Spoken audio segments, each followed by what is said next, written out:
dari tahu menjadi mau, kemudian menjadi mampu. Dibandingkan kita melihat beberapa kesalahan, yang lebih baik itu mencari jalan terbaik, jalan keluarnya akan seperti apa gitu. Berkolaborasi lebih baik lagi, ke gunung itu bukan tempat sampah.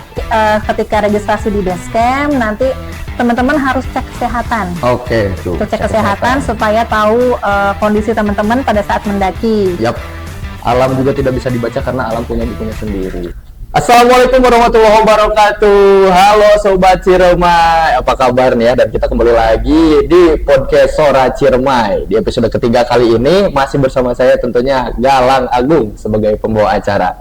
Dan di episode ketiga kali ini kita akan membahas mengenai peraturan pendakian di Taman Nasional Gunung Ciremai. Dan bersama saya sudah hadir juga nih satu narasumber, yaitu ada Bu Nisa sebagai penyuluh kehutanan ahli madya ya di sini di Balai Taman Nasional Gunung Ciremai. Apa kabar Ibu? Sehat? Alhamdulillah. Baik Ibu, coba Ibu perkenalkan diri terlebih dahulu. Boleh, silakan. Ya, Assalamualaikum warahmatullahi wabarakatuh. Sobat Ciremai, perkenalkan nama saya Nisa Saira Febrianti. Saya penyuluh kehutanan di Taman Nasional Gunung Ciremai. Kebetulan saya sebagai penyuluh ini sejak tahun 2009. Oh, jadi udah hampir 16 tahun ya. Udah lama ya, lumayan. Ternyata ini Bu Nisa tuh senior saya nih. Kebetulan duluan lahir. Nah, duluan lahir di Ciremai Bu Nisa nih. Jadi beliau adalah koordinatornya saya juga sama ya, penyuluh juga ya Bu, penyuluh kehutanan di sini di Balai Taman Nasional Gunung Ciremai. Nah, mungkin ngomong-ngomong soal penyuluh kehutanan nih, Bu bisa jelaskan nggak sih tugas dan fungsinya penyuluh kehutanan tuh di Balai Taman Nasional Gunung Ciremai itu ngapain gitu? Apa aja gitu? Apa aja? Ya. Ya, jadi kalau penyuluh kehutanan secara garis besar itu kita bertugas untuk pendampingan ya terhadap masyarakat sekitar. Fungsinya adalah untuk pertama menyebarluaskan informasi terkait kegiatan konservasi sumber daya alam dan ekosistemnya. Kemudian terkait dengan pemberdayaan masyarakat agar masyarakat ini menjadi dari tahu menjadi mau, kemudian menjadi mampu. Karena nggak semuanya itu tahu gitu ya. Seperti mungkin yang kita lihat saat ini, hampir mungkin 60-70% masyarakat itu masih menganggap hutan itu fungsinya hanya untuk memproduksi kayu. Padahal hutan itu kan fungsinya ada juga yang terkait konservasi. Dan konservasi ini menjadi sangat penting karena menjadi penyangga kehidupan manusia juga. Terutama untuk air, kemudian iklim mikronya, kemudian untuk perlindungan dari pencegahan bahaya longsor, erosi. Nah, sekarang ini kan mungkin teman-teman juga bisa lihat ya, kondisi saat ini bahwa salah satu fungsi hutan konservasi itu untuk itu kan. Nah, jadi memang Sobat Ciremai, kita harus sama-sama menjaga, melindungi hutan ya, dimanapun itu, baik di Taman Nasional ataupun bukan. Karena memang fungsi hutan itu adalah sebagai pelindung kita juga, bukan hanya untuk memanfaatkannya saja, tapi harus dengan secara lestari kita menjaga dalam jangka waktu yang panjang agar tetap berkelanjutan gitu, sama-sama sehat dan selamat. Dan mungkin juga ini ya Bu, kan tadi terkait penyuluh tuh ada pendampingan ya terhadap masyarakat. Mungkin bentuk program pendampingan apa aja sih yang sudah dilakukan di Balai Taman Nasional Gunung Ciremai itu, khususnya dari tupoksinya penyuluh gitu. Jadi kalau boleh cerita nih, mungkin pernah di sounding juga ya pada saat awal Sora Ciremai ini muncul, bahwa Taman Nasional Gunung Ciremai ini dulunya statusnya hutan produksi. Jadi ketika statusnya hutan produksi ini, banyak masyarakat, hampir 4.553 orang itu melakukan kegiatan pemanfaatan berbasis lahan di kawasan Taman Nasional, terutama untuk sayur mayur. Nah, ketika itu memang karena masih perubahan status di 2004, sehingga mungkin perlu ada semacam waktu ya buat mereka adjustment itu, lagi gitu. Ya, untuk memahami gitu ya, sebenarnya ini status hutan konservasi itu apa gitu. Kemudian di 2010 kita coba tertibkan, 2009 kita coba tertibkan bahwa pemanfaatan yang mereka lakukan ini tidak sesuai dengan aturan yang ada. Jadi kalaupun memang kita mau melibatkan mereka dalam konteks yang memang sesuai dengan aturan gitu kan. Kalau di aturan itu kan yang diprioritaskan ke jasa lingkungan, baik itu wisata maupun air. Nah, pada saat itu kita coba mendata dan mengidentifikasi masyarakat yang pada saat itu melakukan keterlibatan kegiatan di penggarapan. Kemudian kita alih profesikan sesuai dengan konteks tadi, alih profesikan menjadi pengelola wisata alam, dan ini nggak semuanya kan menerima ya. Karena biasanya mereka maju kemudian harus melakukan pengelolaan wisata gitu. Manajemen tempat wisata gitu lah ya. Jadi buat mereka, Bu, ini memang bisa dapetin uang kan gitu ya. Kemudian hariannya gimana? Emang ada pengunjung yang mau datang kan gitu. Nah, itu pertanyaan-pertanyaan awal sebenarnya. Jadi memang ketika kita ingin pendampingan pada saat itu, kita meyakinkan bahwa pertama masyarakat ini harus memahami bahwa fungsi kawasan konservasi itu seperti apa. Kemudian kedua, dalam rangka peningkatan ekonominya, ya kita coba buatkan kegiatan yang memang sesuai dengan aturannya. Salah satunya wisata. Nah, kita dampingin tuh mereka untuk mengelola wisata gitu ya. Memang 1-2 perjalanannya tidak mulus ya, tapi banyak ya kendala-kendala lah. Kemudian juga yang tadinya sudah ikut gabung karena setahun 2 tahun nggak berjalan, hopeless begitu. Tapi ada juga yang memang sudah berjalan kegiatan wisata ini. Nah, salah satunya mungkin pendakian. Nah, pendakian ini kan memang sudah sangat lama ya. Dari zaman sebelum dikelola oleh perhutani sampai perhutani sampai kita, nah itu terus berjalan. Jadi memang ada beberapa wisata yang sudah ada pada saat itu, kemudian kita coba kuatkan. Nah, untuk yang lain yang tidak ada wisata tapi ada potensi, kita coba dampingin. Ini bisa loh untuk jadiin tempat wisata dan bisa menjadikan usaha buat mereka. Berarti memang mungkin dari tadi yang pembahasan Bu Nisa itu memang sebagai bentuk pendampingan, kita mendampingi masyarakat menjadi koperasi itu tidak hanya yaudah nih bikin tempat wisata, tapi tidak didampingi gitu. Nah, kita juga dampingi, kita bagaimana cara mengelola tempat wisata, bagaimana cara misalkan menarik wisatawan. Mungkin sudah seperti itu ya. Jadi sebelum ke koperasi, mereka itu tadinya bentuk kelompok dulu. Bentuk kelompok, kemudian mungkin 2010 sampai 2018, itu berarti sekitar 8 tahun ya. Kita masih penguatan di kelompok masyarakat. Kemudian setelah itu baru di tataran koperasi. Karena kalau di koperasi ini kan secara tanggung jawab keuangan ini menjadi lebih transparan, karena ada kewajiban tiap tahun mereka harus membuat laporan rapat anggota tahunan. Betul, ada. Jadi kelihatan tuh di situ seberapa banyak sih pendapatannya mereka, kemudian seberapa besar peningkatan pendapatan dari tahun ke tahun, bisa kelihatan tuh. Nah, kalau kelompok kan kita agak susah ngoreknya gitu. Kalau mau tahu lebih lanjut, kadang-kadang namanya manusia ya, kok pengen tahu aja urusan orang gitu. Padahal sebenarnya nggak ke situ arahnya. Arahnya kita pengen supaya kelompok ini tuh setiap tahunnya bisa meningkat pendapatannya. Berarti memang masih terdapat beberapa tantangan mungkin ya. Secara garis besar memang bisa dikatakan sudah ada perubahan. Cuma memang masih ada beberapa tantangan-tantangan yang namanya juga hidup ya Bu ya. Fluktuatif lah gitu. Pasti ada tantangan-tantangan yang nggak bakal ada di zona nyaman terus gitu. Memang itu adalah tugas fungsinya penyuluh untuk betul-betul terus mengingatkan dan juga tetap menjaga kolaborasi mungkin dengan masyarakat ya. Karena kan berhubungan dengan manusia itu dinamis ya, tidak statis kayak teman-teman yang misalkan di pengendalian ekosistem hutan itu keterlibatannya dalam kawasan itu lebih kepada flora dan fauna. Di mana sih flora dan fauna itu ya ada aja di situ.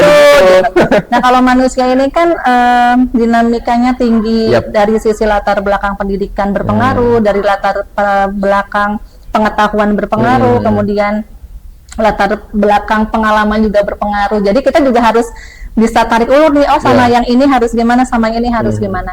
Kadang-kadang juga nggak bisa sekali 2 kali tuh kita datengin tempatnya. Berproses biasa. Jadi hari ini mungkin datang sekali, besoknya 2 kali, besoknya 3 kali, 4 kali. Jadi nggak terhitung sebenarnya kalau untuk pendampingan masyarakat itu. Bisa dibilang banyak hal ya yang bisa diinikan. Berarti memang pendampingan masyarakat tuh secara berkala, dan bisa jadi kita malah menjadi bukan hanya sebagai dalam tanda kutip partner kerja ya Bu ya, tapi malah jadi teman gitu untuk saling sharing, kita saling bantu, merangkul gitu kan. Karena memang sifat untuk secara berkelanjutan lebih baik memang berkolaborasi dibandingkan kita melihat beberapa kesalahan. Yang lebih baik itu mencari jalan terbaik, jalan keluarnya akan seperti apa gitu, berkolaborasi lebih baik lagi ke depannya, mungkin seperti itu ya Bu ya.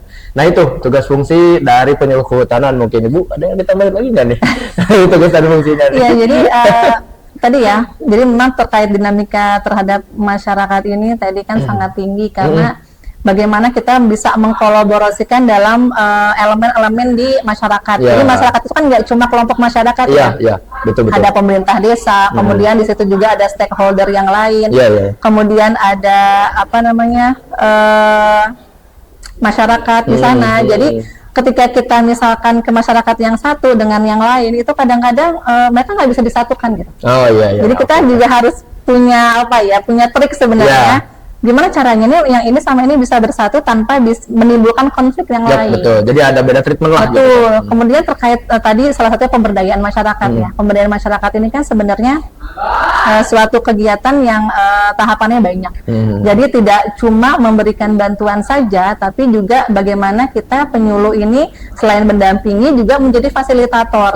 Nah kadang-kadang menjadi fasilitator itu tuh udah kayak temen curhat, sampai bahkan ke masalah pribadi gitu. Ini yang akhirnya kita harus bisa memposisikan diri ya. Betul. Kapan kita memposisikan sebagai teman untuk pribadi, personal, kapan juga kita pada saat kerja. Nah betul. Jadi mau curcol sih boleh ya Bu ya.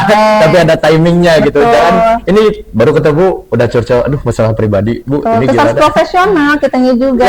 Gitu masa tahu-tahu Bu menawi ya tuh ayat 100 Aduh kacau. Oke, mungkin kayak gitu ya. Kita akan bahas deh Bu di segmen kali ini, kita mungkin dicukupi untuk terkait tugas dan fungsi penyuluh kehutanan, dan kita akan membahas terkait isu utama ya, yaitu peraturan pendakian ya Bu ya. Nah di episode ketiga ini kita akan membahas terkait peraturan pendakian, dan mungkin ada beberapa calon pendaki yang mau mengetahui informasi-informasi terkait pendakian di Gunung Ciremai, boleh nih ditonton podcast episode kali ini tentunya. Oke, baik Bu Nisa, ini untuk pertanyaan pertama terkait peraturan pendakian nih. Mungkin ada beberapa peraturan pendakian di kawasan Taman Nasional Gunung Ciremai ini yang belum diketahui orang-orang. Nah, peraturan pendakian yang sangat penting ini diketahui apa aja yang perlu dipatuhi gitu oleh para calon pendaki. Ya, jadi kita sempat saya sanding juga ya bahwa wisata pendakian ini sebenarnya sudah lama dilakukan. Bahkan ketika Gunung Ciremai ini masih dikelola oleh zaman Belanda. Jadi sudah ada beberapa yang ikut melakukan pendakian. Memang pada saat itu kan kondisi tutupan lahannya sangat rapat dan lebat ya. Kemudian hutan produksi juga masih ada wisata pendakian bahkan sampai sekarang. Jadi kalau untuk pendakian sendiri ini sebenarnya ada 3 tahapan kita melakukan pembaharuan atau manajemen.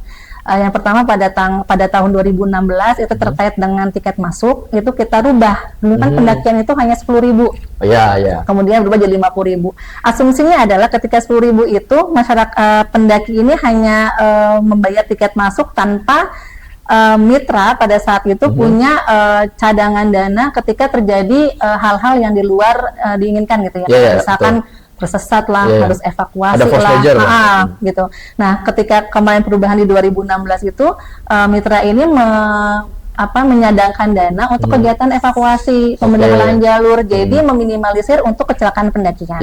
Kemudian di 2019 kita punya protap pendakian. Nah, protap pendakian ini ada beberapa yang memang kita coba cantumkan sebagai salah satu kewajiban pendaki. Yang pertama itu mengenai kuota pendakian. Jadi yang kuota, kalau dulu kan kuota itu ya seberapa aja yang masuk, naik-naik aja, mau 1.000, 2.000, 3.000 gitu kan. Nah sekarang ada kuota pendakian. Jadi masing-masing jalur punya kuota pendakian disesuaikan dengan daya dukung. Nah daya dukung jalur pendakian ini disesuaikan dengan transit camp. Jadi selain kuota kita menetapkan transit camp dan transit shelter dan coupling. Tujuannya adalah kalau kita kayak di kereta atau di pesawat itu kan ketika kita beli tiket itu sudah tahu ya kita duduk di mana. Jadi kemungkinan nggak akan terjadi penumpang itu di luar kuotanya gitu kan. Pasti sesuai dengan kuota yang ada gitu. Nah, transit camp dan coupling itu ditujukan untuk ke arah situ. Jadi si pendaki nantinya ketika dia booking online sudah bisa memilih jalur mana yang akan dilewatin, Ya. kemudian memilih transit campnya mana, Oke. couplingnya nomor berapa. Nah itu di 2019. Oke. Kemudian kan ini dinamika nih ya, Hmm. berjalannya waktu ternyata coupling ini bisa dibilang kurang efektif karena masih semi permanen. Oke. Jadi beberapa kali waktu itu kita harus perbaharui si couplingnya ini karena babi hutan, Oke, gangguan babi ya. hutan, cuaca Ya, dan lain ya. sebagainya gitu. Nah setelah nanti pendaki ini, dan itu diwajibkan untuk booking online dulu ya, Ya. pendaftaran booking online. Jadi booking online dulu nanti, terus memilih jalur mana, memilih transit camp mana, kemudian nanti couplingnya juga nanti disesuaikan. Ya. Baru setelah mendapatkan kode booking, pendaki ini membayar PNBP. Nah, PNBP yang teman-teman bayar ini itu masuk ke kas negara. Nah, tuh. Gitu, kas negara Kementerian Keuangan yang dimana nanti balik lagi di tahun berikutnya untuk kepentingan masyarakat. Dan Nah. itu disesuaikan gitu Yap, ya nantinya, betul. pembagiannya disesuaikan. Nah, setelah nanti teman-teman bayar PNBP, kemudian nanti registrasi ulang di basecamp Basecamp. masing-masing pada hari H-nya, Yap. kemudian jamnya nih, ingat teman-teman ya, jamnya itu 7 sampai jam 11 siang. Nah, ingat-ingat tuh, catat 7 sampai Jam jam 7 sampai jam 11 11 siang. Kenapa? Karena kita berharap pendaki ini nyampe ke transit camp yang dituju itu sebelum maghrib. Jadi kami tidak merekomendasikan pendakian malam hari karena resikonya sangat tinggi. tinggi, ya, betul. Gitu. Selain kita rebutan oksigen, ya kan, kalau malam hari kan rebutan oksigen, kemudian penglihatan jarak pandang kita kan juga sedikit. 2 itu sama ketiga Gitu. hewan buas tentunya. Nah, Jadi harus kemudian hati-hati. ketika kita capek, itu kan yang kita pengen tuju gimana caranya supaya nyampe. Cepet nyampe. Nah, Iya. Jadi udah tuh kanan kiri kita nggak lihat, jalan buru-buru, dan akhirnya udah gak rasional. Gitu. Betul. Jadi memang kemungkinan kecelakaannya kan besar. nah itu. Jadi memang lebih baik tuh manajemen waktunya tuh harus pas gitu. Jangan sampai memang kalian memaksakan untuk berangkat dan memaksakan diri juga gitu untuk berdiam di situ, ataupun kalau misalnya udah capek tiba-tiba udahlah bikin tenda aja saya di Ya. jalur. Nah itu jangan seperti itu, harus menjadi pendaki yang bertanggung jawab tentunya ya. Betul. Jadi kita harus sudah jadi mendaki ini tuh bukan kita kayak ke mall ya. Iya, lagi main di mall gitu. Tuh. Kita kalau di mall tersesat masih bisa nanya Nah satpam. itu Kekurangan makanan kita masih bisa Beli lah. Tapi kalau di gunung nggak bisa, kita harus Yap. siapin fisik dan mental. Kemudian tadi terkait jam pendakian ya. Jadi teman-teman sudah harus menanamkan di mindset teman-teman bahwa pendakian ini harus aman, nyaman, tertib dan selamat. Jadi nggak cuma untuk spot selfie atau FOMO atau misalkan ikut-ikutan teman, enggak. Iya, iya. Kita itu kan sudah, apalagi teman-teman Gen Z ini kan ibaratnya udah melek teknologi Ya ya. betul. Jadi harus sudah bisa searching dulu nih, Iya, kalau iya. kita mendaki itu harus ngapain aja, peralatannya harus apa aja. Kemudian tadi terkait hal-hal yang harus dipersiapkan selain tadi fisik dan mental, teman-teman juga harus mempersiapkan peralatan-peralatannya. Jadi jangan yang mungkin hanya bawa satu roti aja atau satu minum saja 600 ml, enggak gitu. Karena kita ini mendaki ini kan tadi ya kita Yap. butuh energi. Iya, betul. Gitu, butuh energi. Kemudian kita juga harus mempersiapkan minuman dan makan itu Ya, sesuai dengan logistik jamnya, harus disesuaikan. logistiknya. Apalagi Cermai ini kan dia minim air ya. Ya, betul. Gitu. Tidak ada mata air kecuali yang di Cigowong. Kalau yang di jalur Palutungan. Palutungan gitu. Jadi kalau yang di tempat lain tidak ada mata air, Yap, sehingga betul. teman-teman harus bawa Stok air betul, cadangan. stok air cadangannya. Iya. Kemudian tadi mau saya spill juga terkait penerapan kuota tadi ya, belum disebutkan. Jadi total per hari itu kuota di Taman Nasional Gunung Cermai itu ada 1.750. Itu per hari. 1.750 pendaki berarti kuotanya Per hari. Oke. Nah itu kita plotkan 10% itu untuk pendakian khusus sebenarnya. Pendakian khusus. Jadi kita tuh ada 2 pendakian, pendakian umum dan khusus. Nah, pendakian khusus ini diantaranya kayak pendakian peliputan, Oh, iya. kedinasan, tradisional. Nah, itu kita khususkan ke pendakian khusus. Jadi ada beberapa tempat yang dia tiap tahun tuh harus ada pendakian dari Khusus. desanya Oh, mendaki iya, iya. Gunung Cermai kayak Oke. gitu. Siap. Nah, untuk masing-masing base camp ya, mungkin Ya. sebagai ini aja sebagai Gambaran informasi, nih. gambaran. Untuk Linggarjati dan Linggasana itu untuk kuota hariannya 180. 180. Kemudian Palutungan 405, Apuy 450 dan Trisakti Sadaraya 360. Nah, jadi itu sebenarnya cukup lumayan. ruang lah, Iya, ruang lah itu buat teman-teman per hari loh ya. Per hari itu. Per bulan atau per minggu, per hari loh. Tuh, gitu. per hari aja udah segitu. Kali aja tuh 30 hari. Banyak. Banyak itu. Nah, yang paling penting tadi teman-teman juga selain tadi fisik, mental, persiapan, perlengkapan, perbekalan. Nah, hal-hal lain yang teman-teman harus persiapkan ketika memasuki Gunung Ciremai juga harus diketahui apa yang boleh, apa yang tidak. Nah, gitu. itu do and dance di Ciremai itu coba Bu apa aja? Nah, itu Larangan-larangan kalau di hutan konservasi saya pikir secara keseluruhan hampir semua sama ya. Yap, betul. Tidak boleh membawa sumber daya alam yang ada di kawasan Taman Nasional. Apapun itu bentuknya. Apapun itu, betul. Mau batu, mau kayu. Nah, pokoknya jangan diambil. Jangan diambil ya. Bahkan apalagi yang flora fauna dilindungi itu udah pasti itu udah pasti ya. Kalau itu udah masuknya tindak pidana berarti. Betul. Karena memang kalian berusaha untuk membawa ataupun juga bisa dibilang pencurian ya Bu, karena itu ilegal. Itu adalah hewan-hewan yang dilindungi karena semua hewan di Taman Nasional itu sifatnya sudah dilindungi. Begitu flora faunanya. Oke. Doendasnya apa lagi tuh Bu? Nah, tadi selain tadi tidak boleh mengambil sumber daya alam yang ada di kawasan Taman Nasional, tidak boleh melakukan pengrusakan sarpras yang ada di kawasan jalur pendakian ya, terutama ya. Khususnya. Jalur pendakian, vandalisme, nyoret-nyoret, nah, kan di pohon tuh nggak boleh. Ukir-ukir di pohon. Nggak boleh. Ya meninggalkan jejak boleh, nulis-nulis di itu aja di tanah. Di tanah, iya. Jangan di pohon. Jangan. Bikin nama misalkan kan dulu juga sempat ya Bu kayak yang kayak gitu. Banyak. Mungkin era-era 89 era saya mungkin. Tapi saya juga Bu 2013 tuh kayak gitu-gitu. Kayak misalkan nulis-nulis di batu, kayak harapannya sih pengen ke situ lagi gitu ya. Sebenarnya cuma kan ya pohon juga punya nyawa sebenarnya. Iya betul, sama-sama makhluk hidup tentunya. Cuma dia nggak ngomong aja. Ya. Coba kalau ngomong. Ya nanti paling di jamul akhir. Pas dihisap dia baru bilang, aduh ya Allah. Nah itu tadi ya, apa tadi vandalisme. Kemudian sekarang kita, kalau dulu mungkin masih boleh untuk membuat api unggun, tapi sekarang kita tidak memperbolehkan api unggun. Karena apa? Satu, dampaknya itu pernah kejadian kebakaran hebat itu di 2019. Posisi di udah mau puncak gitu ya. Dan itu diindikasikan bahwa salah satu sumbernya adalah dari api unggun yang belum dipadamkan. Jadi jangan menyepelekan itu, udah padam tinggal gitu. Nah itu betul. Jadi harus cek and recheck lagi. Tapi untungnya sekarang untuk peraturan terkait api unggun sudah dilarang. Jadi kalian tidak boleh membuat api unggun lagi selama di jalur pendakian tentunya. Harus hati-hati karena Ciremai itu rawan untuk bisa terbakar. Kasihan juga nih hewan-hewan yang di dalam. Mereka terganggu dan tidak ada ruang untuk rumahnya lagi gitu. Harus sama-sama dijaga. Jadi kalau misalnya sudah ada peraturan seperti itu, alangkah lebih baiknya kalian mematuhi aturan tersebut. Dimana bumi dipijak di situ langit dijunjung ya Bu ya.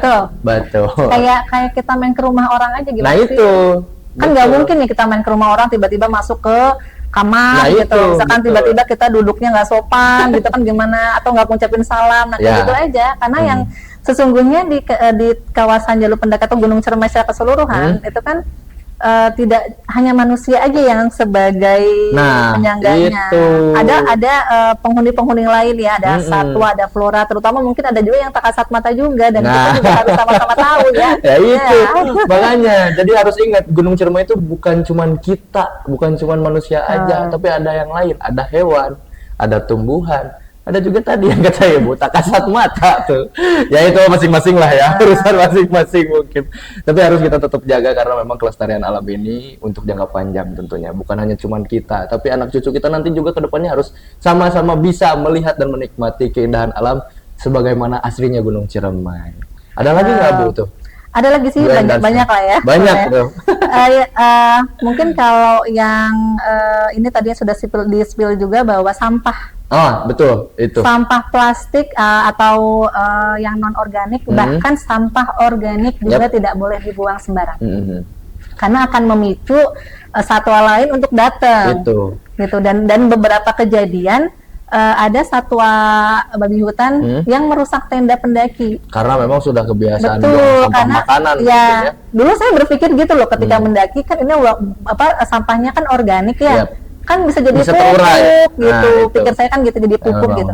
Ternyata enggak. Ternyata di situ ya yang kita lupakan ada satwa lain yang suka makan itu yang pada akhirnya juga nanti akan Merubah. merubah perilaku mereka dan akhirnya mengganggu kita. Ya, betul. Kalau secara naluri mereka tidak akan pernah mengganggu sebenarnya. Ketika nyium bau kita aja nih dari jauh mereka lari, tapi karena sudah terbiasa di situ ada sumber makanan dia gitu kan ibaratkannya. Yang jadi, enak daripada cacing. Ini kayaknya mukbang enak kan ya. Iya. jadi mereka akan lebih pilih ke situ. Nah, betul. Jadi alangkah lebih baiknya kalian mau sampah apapun itu bawa pulang. Bawa pulang. Jangan sampai misalkan nih kalian punya sampah ya. Mau sekecil apapun itu, mau sebesar apapun itu, kalian tinggalkan di sana. Jangan sampai kayak gitu. Karena memang sampah itu akan berdampak jangka panjang. Baik itu yang organik ataupun anorganik. Itu tidak sehat untuk tanah dan juga gunungnya. Tapi ingat, saya dari dulu tuh saya suka bilang sih kalau sama teman saya, kayak saya juga aktif gitu kalau misalkan dulu tuh sering naik gunung juga. Iya betul. Saya selalu bilang gunung itu bukan tempat sampah. Udah gitu aja, simple. Karena kita juga kalau punya rumah banyak sampah kan risih. Iya. Makanya. Pokoknya harus dari kita gitu. Oke, kalau harus begitu. Dari kita. Siap. Masih ada nggak Bu? Kira-kira? Tadi sampah ya, terutama untuk perempuan nih biasanya. Tisu basah. Nah sebetulnya itu tuh, ini tuh masih pro kontra sih sebetulnya. Karena memang ada juga Bu sebenarnya yang suka bawa gitu. Iya, jadi basah. Dulu itu di protap yang lama kita melarang tisu basah, membawa tisu basah. Okay. Tapi kan di zaman sekarang ini itu hal yang paling praktis ya kan. Ya, betul. Nah akhirnya kita kemarin rubah, boleh membawa tapi tolong jangan dibuang sembarangan. Nah itu. Jadi habis menggunakan tisu basah, tolong itu dimasukkan ke plastik, terus dibawa dan dibuang di base camp yang memang sudah ada tempatnya gitu, tempat untuk membuang sampah itu. Jadi jangan dibuang di situ karena kan tidak terurai tisu basah itu tisu udah basah. lama. Gitu. Nah berarti memang udah clear nih terkait tisu basah ya. Dari sebelumnya mungkin ya Bu, tadi tidak diperbolehkan untuk membuang sama sekali. Tadi kita sita semua tuh tisu basahnya. Main yang punya orok gitu. Cuma kan kita pikir-pikir iya juga kan praktis juga praktis, ya. memang buat rata-rata hygiene lah gitu. Iya, mereka buat makan gitu. Karena kan kalau misalkan tisu kering ketika kita mau elap buat bersihin tangan itu kan butuh air. Iya, butuh-butuh lagi. Terus butuh air juga. Nah, airnya kan alat daripada buat tisu kering lebih baik untuk kita minum. Ya, betul, terus mungkin yang selanjutnya ini yang kayaknya ada beberapa juga yang sering membawa alat musik tuh. Oh iya, musik box. Oke. Kalau didengarkan aja sendiri nggak masalah, tapi jangan di loudspeaker gitu. Karena tadi saya bilang penghuni bukan cuma kita gitu, tapi ada yang lain yang itu akan terganggu, terutama satwa ya. Iya. Jadi polusi suara mungkin ada beberapa sobat cerma yang belum mengetahui gitu apa itu polusi suara. Polusi suara itu polusi yang terjadi dikarenakan suara yang terlalu kencang untuk area sekitar. Nah, polusi suara bisa diakibatkan dari beberapa hal. Ada dari soal pekerjaan, misalkan event festival ataupun memang kelakuan manusianya sendiri. Dan itu dapat mengganggu satwa juga karena memang satwa sangat-sangat sensitif terkait suara. Jadi memang itu polusi suara harus bisa dibilang harus dijaga ya. Kalau misalnya mau dengerin lagu, silakan kalian dengerin aja pakai headset gitu. Pun nggak bawa headset, pakai HP, tapi jangan gede-gede, udah kecil aja buat kalian aja dengerin gitu. Karena satwa di situ nggak bakal mau dengerin lagu juga gitu, ngapain? Terus pendaki yang lain juga kan pengennya ketika mendaki itu pengen tenang. Iya, dengerinnya suara-suara yang alami gitu ya. Suara burung, gitu, suara angin, ada jangkrik. Makanya jadi kalau misalkan udah di gunung tuh udahlah gitu, kalau misalnya mau dengerin lagu lu aja deh gitu. Iya, lebih begitu. Iya gitu. Betul. Kita bukan melarang untuk hobi kalian ya, tapi alangkah lebih baiknya harus menghindari polusi suara tentunya ya untuk di sekitar kalian gitu, karena bukan manusia saja yang terganggu, hewan pun sama. Itu ya Bu ya. Ya secara garis besar itulah yang teman-teman harus pahamin lah. Gitu. Jadi gitu, tidak ada larangan, tapi ya mungkin ya itu ya Bu ya, harus untuk sendiri aja deh gitu. Jangan buat orang lain juga gitu, jangan berisik-berisik banget. Itu kan bukan ini ya tempat main gitu, itu kan tempat alam tuh buat refleksi diri gitu. Benar. Pengen ngilangin semua bising di kepala, ini malah nambahin bising. Dan percaya nggak, sebenarnya hutan itu menjadi salah satu media untuk kita healing loh. Nah itu betul. Untuk kita menenangkan diri. Jadi ya kalau mungkin bahasa gaulnya sekarang forest healing lah. Nah gitu. itu. Dan kalau teman-teman emang ketika mendaki itu benar-benar merasakan apa yang ada di hutan itu dengan baik gitu ya. Itu benar-benar merefresh badan kita loh sebenarnya. Dan tingkat stres itu akan menjadi menurun. Ya itu. Dan percaya nggak percaya, sekarang ini banyak orang-orang kota itu yang melakukan aktivitas itu. Bahkan untuk forest healing sendiri sampai bisa mengeluarkan uang jutaan lah ya untuk menenangkan diri. Padahal sebenarnya ketika kita ke alam, kemudian kita refleksi diri gitu ya, itu akan lebih murah sebenarnya. Iya betul. Bener. Enak sih, bener. Jadi seger gitu kan. Kadang ada gitu beberapa bisa dalam tanda kutip orang kota gitu. Saya tuh pengen kota juga bukan? Bukan kalau saya. Banyak yang bilang, aduh pengen lihat yang ijo-ijo kan. Terkadang kayak gitu simpel sih, padahal tinggal main aja ke sini gitu, ke gunung kan. Tapi jangan bawa apa-apa, misalkan jangan bawa musik box atau apapun gitu. Kalian emang fokus untuk mendaki, persiapan untuk pendakian, camping, udah gitu aja. Itu tuh udah enak banget gitu. Pulang-pulang tuh udah refresh walaupun memang kalau kata orang ngapain sih capek-capek naik gunung gitu. Karena itu healing terbaik loh, enak sumpah. Ya nanti coba aja lah. Patut dicoba. Tapi yang paling pasti aturannya harus teman-teman. Nah, itu. Rules, ingat rules-nya, jangan sampai kalian melupakan peraturan-peraturan yang ada di Taman Nasional Gunung Ciremai atau dimanapun kalian akan mendaki lah tentunya ya. Jangan sampai melanggar sesuatu hal yang mungkin sudah bakunya seperti itu gitu. Jangan, kalau misalkan kata Gen Z sih songide gitu, namanya songide. Jangan songide gitu kalian tuh. Jadi kalau misalkan emang udah ada aturannya, ikutin aja gitu. Walaupun memang jiwa muda tuh berapi-api ya. Mungkin gini, harus tahan-tahan lah. Tergantung tempatnya. Betul. Dimana kita mau menunjukkan kreativitas tinggi, dimana kita harus tahu aturan gitu. Nggak bisa kita perasaan bisa begini deh, nggak bisa di semua tempat begitu gitu ya. Nggak semua pakai perasaan kamu juga gitu kan. Kalau ya sekarang kita balik flashback lagi, tadi kita bicara masalah Gunung Ciremai sebagai salah satu fungsinya untuk mencegah bahaya banjir dan longsor. Kan kita juga sama-sama paham bahwa di kawasan konservasi itu salah satunya tujuannya adalah itu gitu. Jadi nggak bisa misalkan ya bisa deh menebang satu pohon aja, kan nggak bisa begitu ya. Jadi aturannya memang sudah begitu, bisa deh dimanfaatin buat ini, nggak bisa juga gitu. Jadi kita harus jangka panjang. Terus tadi mau ini juga menyampaikan tadi setelah teman-teman registrasi di base camp itu kan maksimal jam 11 ya. Nah itu tahapannya ada lagi tuh teman-teman Sobat Ciremai. Jadi ketika registrasi di base camp nanti teman-teman harus cek kesehatan. Tuh cek kesehatan supaya tahu kondisi teman-teman pada saat mendaki.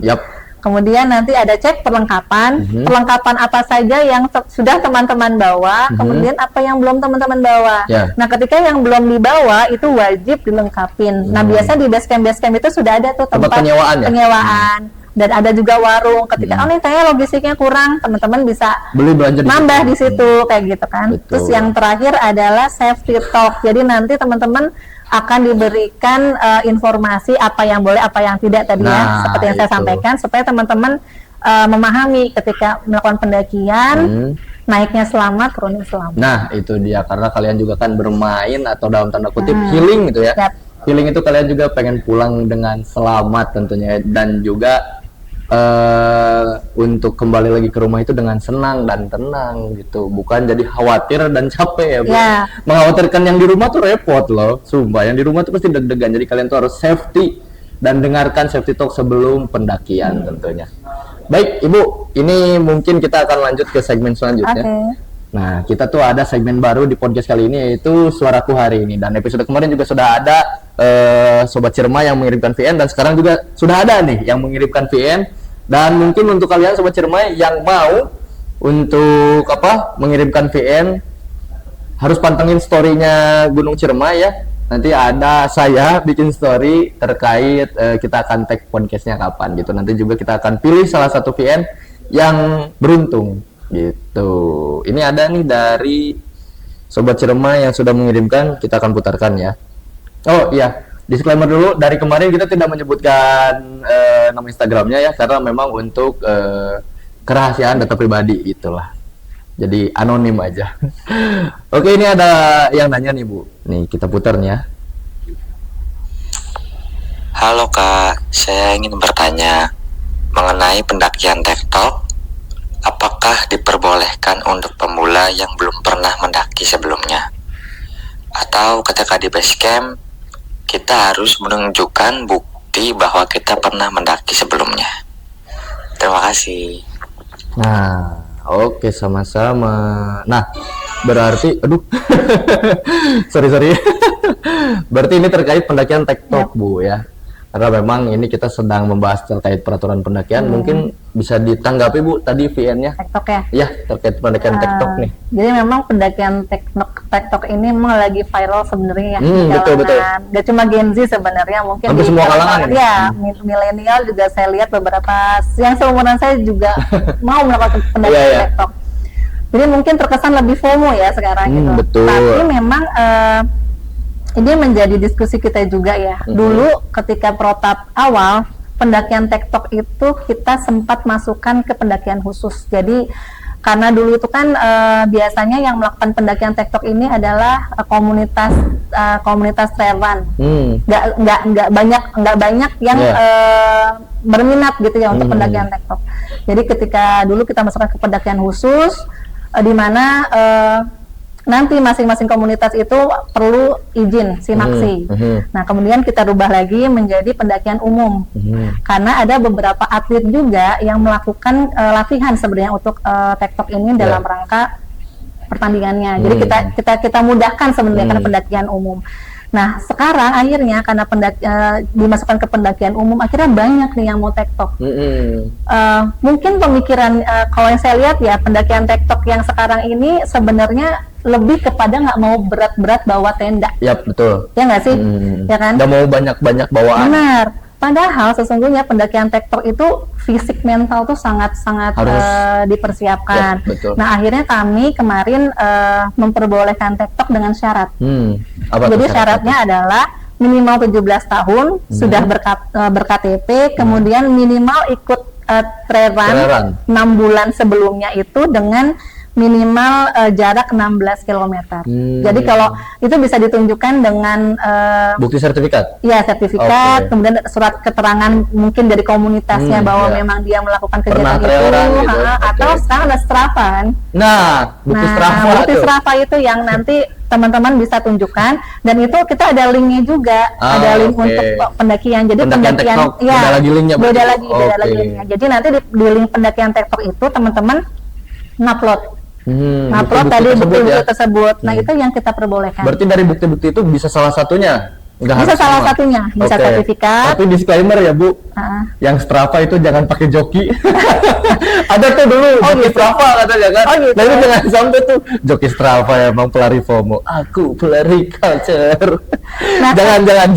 Karena nanti berdampak ke kitanya juga. Betul. Nah, kalau yang teman-teman yang sudah biasa trail run, dia bisa mengatur tuh. Iya. Kalau dia punya tempo, punya ritmenya. Benar. Kemarin saya coba yang di jalur pendakian Palutungan itu ada yang kegiatan dari Santika untuk pemilahan sampah waktu itu. Itu teman-teman trailan tuh yang diikutkan juga. Dia berangkat jam 6 sampai ke base camp balik lagi itu jam 3 sore. Dengan jarak kalau Palutungan itu sekitar 9,8 km. Kalau jarak tempuh biasanya itu sekitar 10 sampai 12 jam lah itu. Sampai puncak ya, bukan sampai transit camp Pesanggerahan, sampai puncak. Nah, itu mereka melakukan itu dalam waktu berapa berarti? 9 jam. 9 jam ya total. Itu kan berarti latihannya luar biasa ya. Dan mereka membawa sampah loh, nggak bawa apa-apa, tapi membawa sampah gitu. Artinya fisik itu sudah harus teruji, mental juga harus teruji. Jadi jangan sampai mau sok-sokan tektok. Nah, ini ya kayak yang salah nih. TikTok itu kalau saya lihat kebanyakan ini yang naiknya di malam hari. Nah, itu tuh jadi ikutan juga nih. Jam 9, jam 10 malam, kemudian dini hari tuh jam 2, jam 3. Nah, itu bukan. Nah, itu kami berharap teman-teman juga harus punya defense gitu ya. Ya, kesadaran diri untuk Benar. bertahan hidup lah. Jadi kalau memang mau TikTok ya teman-teman tadi aturannya diikutin. Iya, betul. Karena fisik juga berpengaruh gitu. Betul, betul. Jadi jangan merasa bahwa TikTok aja lah. TikTok gitu. Dengan satu baru mau mendaki pemula, newbie gitu kan. Usia nggak masuk nih. Iya. Ini kemarin saya ketemu sama yang pendaki SMP kelas 3. Aduh, itu belum masuk tuh usianya tuh. Gitu kan. Kita berpikirnya jangan kondisi aman-aman aja. Teman-teman, alam itu berubah dalam 1-2 menit ke depan loh. Kalian Ya tidak akan bisa membaca. Memprediksi, jangan. Karena alam punya bukunya sendiri. Benar. Alam tuh punya bukunya Terus sendiri. nggak boleh sombong. Nah, Gitu. sombong. Saya mah biasa gitu kan, saya mah biasa gitu, nggak bisa. Jadi untuk teman-teman yang berkeinginan TikTok, menurut saya urungkan niatnya ya teman-teman ya, karena fisik itu harus benar-benar dilatih. Ya. Mungkin untuk yang teman-teman yang sudah mendaki berkali-kali saja pun itu juga berpikir 2 kali untuk karena pasti ada kendala ya Bu ya. Benar, gitu. Dan misalnya pengalaman saya pribadi ya, saya juga kan Ciremai ini mendaki, alhamdulillahnya udah pernah, Palutungan pernah, Linggarjati pernah, Apuy pernah. Itu pun saya masih, kalau ketika disuruh, ayo TikTok, enggak. Kita tuh naik gunung untuk have fun loh ya. Iya, betul. Bukan buat nyesahin Ini malah jadi pressure ke diri sendiri. Jadi kalau gitu. kita terlalu pressure, terlalu berharap bahwa Ini bisa nih katanya kan. tidak perlu membuktikan diri kok kalau kamu sudah punya value ya nggak sih? Betul. Jangan validasi. Udah. Betul. Kalau misalkan nggak kuat, kalau misalkan memang fisiknya tidak mendukung, jangan selalu memaksakan. Apapun itu demi keselamatan kalian. Karena alam bukan untuk tempat bermain. Yep. Alam juga tidak bisa dibaca karena alam punya bukunya sendiri. Seperti itu. Jadi harus mungkin teman-teman sebelum ada planning harus sadar diri terlebih dahulu. Apakah memang bisa mengukur? Ini saya sanggup apa enggak gitu kan, ini saya bisa apa enggak. Nah, sudah harus bisa seperti itu gitu, karena manajemen planning itu perlu kalau misalkan dalam pendakian gunung ya, apapun itu, tapi ini khususnya gunung gitu, pendakian gunung, manajemen sesuatu manajemen itu perlu gitu, baik itu manajemen logistik, waktu, ataupun juga manajemen kesiapan tubuh kalian gitu. Sama satu lagi mungkin, apa tuh, ini kan banyak sekarang ini yang lagi ibaratnya open trip. Betul. Open trip misalkan dari Jakarta ke Gunung Ciremai, TikTok sekian ratus ribu. Ya, menurut saya nih secara pribadi coba ditelusuri lagi gitu. Karena nggak semua IO yang buka travel agent yang buka open trip itu terkadang itu bertanggung jawab sampai si pendaki itu naik ke puncak. Bahkan cuma menaruh ibaratnya nganterin si pendaki itu cuma sampai di base camp. Setelah itu silakan kalian naik sendiri. Gitu. Jadi alangkah lebih baiknya kalau teman-teman ingin cross check lagi ya Bu ya. Benar, cross check satu. Kedua, kalau memang mau mendaki, alangkah lebih baiknya itu menurut saya secara mandiri saja gitu. Karena kan ini minimal 4 orang nih, misalkan teman-teman bawa 4 sampai 10 orang gitu ya, yang emang kita harus tahu persiapan perlengkapannya, fisik segala macam. Nah, itu akan lebih enak, akan lebih dibanding kalau kita ikut open trip ternyata tidak sesuai dengan ekspektasi di awal. Betul. Dan beberapa kali saya menemukan teman-teman yang mendaki menggunakan open trip itu juga tidak pernah didampingin sampai atas. Jadi mereka itu hanya ditaruh di base camp, silakan naik. Cuman di drop. Sudah gitu. Jadi ibaratnya cuma dianterin sampai di base camp aja. Tapi tidak diedukasi gitu. Sebenarnya kalau mendaki itu seperti apa. Kemudian tata waktunya. Tata waktu itu kan kebanyakan berangkatnya malam dari sana sampai di base camp, ada yang subuh, ada yang dini hari, kondisi kan capek badan. Betul. Gitu. Jadi ketika pendakian juga nggak fit gitu. Terus juga jangan pernah melewatkan tes kesehatan. Ya, teman-teman ini kan sudah artinya sudah punya pendidikan yang cukup tinggi lah. Ketika sampai base camp itu tidak dicek kesehatannya, minta. Nah, itu. Karena teman-teman membayar sudah ada untuk kesehatan. Jadi gitu. Gitu ya. Jadi tetap teman-teman juga harus bisa memfilter lah. Memfilter apa-apa yang harus dipersiapkan tadi. Yap, gitu. Betul sekali. Oke, mungkin itu ya sudah terjawab tadi yang ngirim VN nih untuk segmen Suaraku hari ini. Mungkin tadi jawaban terkait pendakian TikTok sudah terjawab juga. Untuk Anda yang merasa mungkin yang ngirim VN-nya itu, boleh silakan dengarkan atau tonton juga video episode kali ini tentunya. untuk episode ketiga Suara Ciremai terkait peraturan pendakian. Mungkin hari ini cukup nih Bu, tapi mungkin Ibu masih ada masukan apa gimana nih, atau ada tambahan lagi? Closing statement aja kali Boleh, ya. sekalian mungkin ada kali. pesan juga mungkin ya ke Sobat Ciremai. Apa nih kira-kira Bu? Kalau pesan saya tadi, jadilah pendaki yang bijak, yang mengutamakan keselamatan, ketertiban, keamanan, dan kenyamanan. Jadi teman-teman mendaki itu tidak cuma untuk style aja, Yap. tapi juga having fun perlu, tapi juga harus ikutin aturan yang ada. Nah, gitu. itu. Jadi spot foto bisa dicarilah di mana aja ya kan. Tapi Ya. kalau teman-teman itu menjadi celaka dan akhirnya merugikan diri sendiri, bahkan nyawa taruhannya, saya pikir itu ruginya itu berkali-kali lipat Yap, dibandingkan effort teman-teman membayar untuk mendaki Gunung Ciremai. Nah, itu berarti. Selamat itu lebih penting lah, Yap, gitu ya. betul Karena sekali. untuk puncak Gunung Ciremai, insya Allah Gunung Ciremai nggak kemana-mana. Ya, insya Allah nggak bakal pindah kok. Kalau pindah takut nih. Doakan Gunung Ciremainya baik-baik saja ya Ya, teman-teman. amin, amin, amin. Oke, kalau begitu safety first intinya, Bu Nisa, terima kasih banyak ya hari ini. Ya. Ini insight-insight yang bagus tentunya di hari ini ya untuk Sobat Ciremai terkait apa tadi protap pendakian ya, terkait peraturan pendakian, tektok dan segala macam. Bisa kalian pelajari dan bisa kalian pahami tentunya di episode kali ini dari Bu Nisa ya, ilmu-ilmu yang cukup ini nih, ini cukup berisi ini ya, selama mungkin ada setengah jam lebih ya Bu ya. Sengaja Kita ya? ngobrol. Nggak bisa tambah lagi ya? Oh, katanya tadi ada tuh dari yang tim produksi 45 menit katanya tuh, udah baru.